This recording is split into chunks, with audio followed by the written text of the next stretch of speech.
देख रहे हैं भारत एक्सप्रेस और मैं हूं आपके साथ आंचल मित्तल। इस वक्त की बड़ी खबर अहमदाबाद से आ रही है। गृह मंत्री अमित शाह मौके पर पहुंच चुके हैं, हालात का जायजा वो ले रहे हैं। उनके साथ गुजरात के मुख्यमंत्री भूपेंद्र पटेल भी मौजूद है। इसी को लेकर इस वक्त मेरे साथ उज्जवल मिश्रा मौजूद है। इनसे समझेंगे कि आखिरकार अब आगे क्या कुछ इस पूरे मामले में होगा।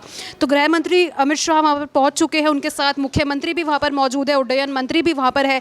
हालातों का जायजा लिया जा रहा है। बताया जा रहा है कि एक शख्स की जान भी बच गई है। इसको लेकर आप क्या कहेंगे अब तक? आंचल, इस हादसे ने सिर्फ देश ही नहीं पूरे दुनिया को दहला दिया और हर तरफ से लोग ये यकीन नहीं हो रहा है लोगों को कि इतना बड़ा हादसा एक झटके में 5 मिनट के अंदर, जिन लोगों को चंद घंटों में एक दूसरे देश में होना था, लंदन में होना था, कुछ लोग उसमें विदेशी भी सवार थे और अपने देश जाते, वो महज 5 घंटों में प्लेन ने टेक ऑफ लिया, 2 मिनट में आउट ऑफ कंट्रोल हुआ और अगले कुछ चंद मिनटों में वो प्लेन क्रैश था और एक आग का गुबार बनके पूरे गोले की तरह दिखाई दे रहा था। और जब हम लोग तो पहले से ही विजुअल देख रहे थे, जब हमने वो विजुअल देखा था तो ये यकीन हो गया था कि इसमें यात्रियों का बचना बहुत मुश्किल होगा। मतलब और फिर एक वक्त के बाद जब उसकी और तस्वीरें आने लगी तो हमने ये यकीन कर लिया था कि यात्रियों का या इसमें जो भी सवार थे, 230 यात्री थे, 10 क्रू मेंबर्स थे, 2 पायलट और को पायलट थे, तो हमने ये न सिर्फ मुश्किल बल्कि ये नामुमकिन था कि इसमें से कोई बच जाए। हालांकि इसमें एक शख्स बचा है, अभी ये खबर आई है, और एक व्यक्ति जो बचा है वो उस प्लेन में उस यात्री के तौर पर सवार था। अब आइए, जो गृह मंत्री अमित शाह पहुंचे हैं, इस सरकार की आंचल सबसे बड़ी जो एक महारत आप कहिए कि एक्टिवनेस सरकार की क्या है। आपने देखा था पहलगाम का जब आतंकी हमला हुआ था, प्रधानमंत्री बहुत इंपॉर्टेंट मीटिंग में बैठे हुए थे, सऊदी गए हुए थे, लेकिन तत्काल उन्होंने वो मीटिंग कैंसिल की, भारत वापस आए। गृह मंत्री उस मौके पर पहुंचे थे। आज भी सरकार की वही तत्परता में देखने को मिली। जब ये खबर आती है, प्रधानमंत्री लगातार कहते हैं कि हम उन अधिकारियों से संपर्क में हैं, हम उनसे बातचीत कर रहे हैं, इस पर जांच भी करवाएंगे। वो कह रहे थे कि शब्दों में बयान नहीं किया जा सकता ये हादसा। उसके बाद गृह मंत्री अमित शाह तत्काल पहुंचते हैं दिल्ली से, लगातार वो अधिकारियों के संपर्क में थे जब तक वो वहां पहुंच नहीं जाते। और जहां पर ये विमान क्रैश हुआ, घटना स्थल पर गृह मंत्री अमित शाह पहुंचे और पहुंच करके अब जायजा ले रहे हैं।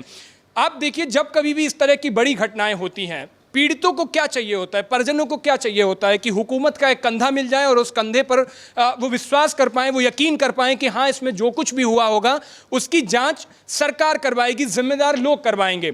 खुद जब गृह मंत्री वहां पर पहुंचते हैं, जिम्मेदारी के साथ पहुंचते हैं, उस घटना स्थल पर पहुंचते हैं, तो लोगों को यह यकीन होता है कि अगर यह हादसा है तो फिर सरकार इसमें जो भी हमें मदद मुहैया कराएगी या इस तरीके से आगे ना हो ऐसी जिम्मेदारी तय करेगी, उस पर बात होगी। और अगर ये किसी की साजिश है तो ये भी तय है कि कोई बख्शा नहीं जाएगा, जिसका हम जिक्र लगातार कर रहे हैं। लगातार एविएशन एक्सपर्ट्स कह रहे हैं कि ये साजिश हो सकती है, हो सकता है कि उसका सॉफ्टवेयर हैक किया गया हो सकता है उस पर साइबर अटैक हुआ हो सकता है पायलट को आखिर में ये मजबूर होकर के मेडे कॉल करनी पड़ी हो कि नहीं, अब प्लेन मेरे कंट्रोल में नहीं है, अब इसमें कुछ भी नहीं हो सकता है।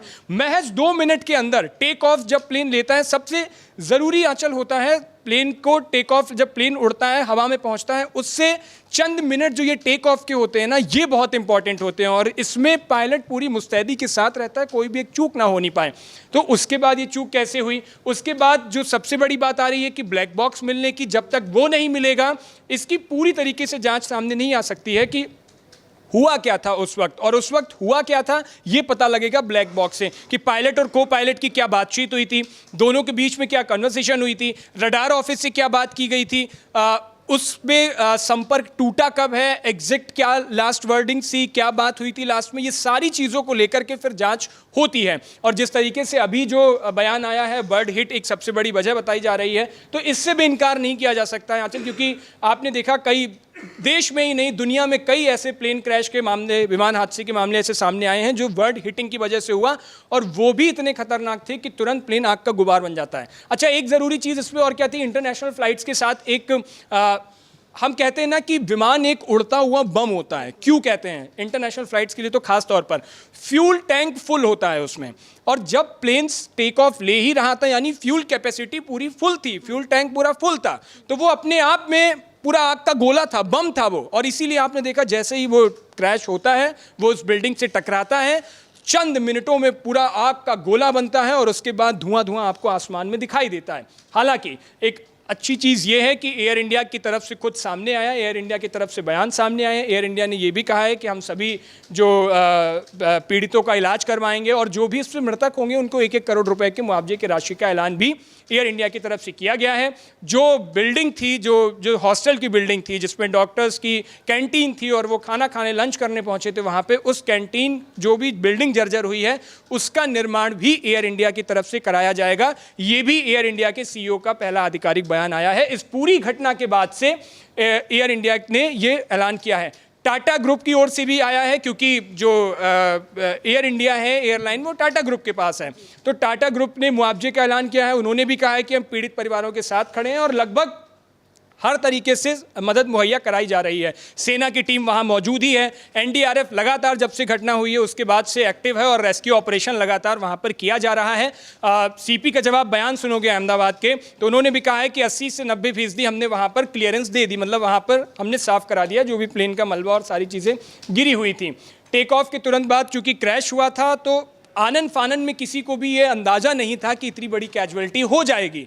कोई तो एकदम से पुलिस बल पूरा लगा, उसके बाद ग्रीन कॉरिडोर वहाँ पर बनाया जाता है, ग्रीन कॉरिडोर बनने के बाद रूट को क्लियरेंस दी जाती है। तो ये सब बड़ी चीज़ें थी। ये मैं जिक्र इसलिए कर रहा हूँ कि आप देखो इसमें गवर्नमेंट और एडमिनिस्ट्रेशन, ब्यूरोक्रेसी किस तरीके से एक्टिव होकर ऐसी घटनाओं से निपटने का काम करती है। देखिए जो हादसा हुआ वो एक भयानक हादसा था। आप जब भी उसकी तस्वीर देखेंगे आप दहल जाएंगे, परेशान भी हो जाएंगे। अगर कमज़ोर दिल के होंगे तो आप भावुक भी हो जाएंगे इन हादसों को देख करके जब इनकी तस्वीरें देखेंगे। और धीरे धीरे अभी तक तो प्लेन की क्रैश की तस्वीरें आ रही थी, आंचल जब धीरे धीरे वो तस्वीरें आनी शुरू होंगी जहां पर लोगों की भीड़ होगी, मरे हुए लोग पड़े होंगे, उन तस्वीरों को देख करके हर कोई अपने आप में टूट जाएगा। और उन परिजनों से पूछे जिन्होंने अपनों को खोया है।